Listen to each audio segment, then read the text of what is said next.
আগে নিকাশি ব্যবস্থা খুবই খারাপ প্রথম থেকে। হ্যাঁ, অপরিকল্পিতভাবে গড়ে উঠেছে সব। একটু দেখুন না, হসপিটালের সামনে এক হাঁটু জল। হ্যাঁ, ওটা তো নিকাশি ব্যবস্থা যে ড্রেনটা করছে ওটা যোগ করতে পারছে।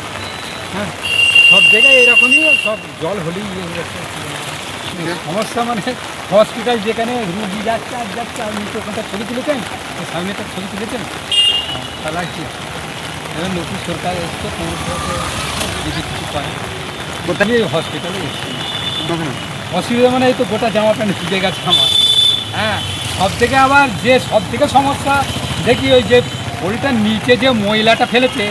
হ্যাঁ, ও তো মানুষ সেতুতে ইয়েতে হাওয়া খেতে যায়, তার জায়গায় ওখানে মানুষ মানে হয়ে যাবে, অসুস্থ হয়ে পড়বে। যেতে আসতে ওখানটাতে সরাতে পারছে না। ওটা মনে হচ্ছে সিপিএমের আমলে আরম্ভ করছিল ময়লা ফেলার জায়গাটা। যাচ্ছে তো একেবারে দুর্গন্ধ সেতুর নিচেতে। হ্যাঁ, ওরা কেউ এত দেখাচ্ছে ছেড়ে দিন না।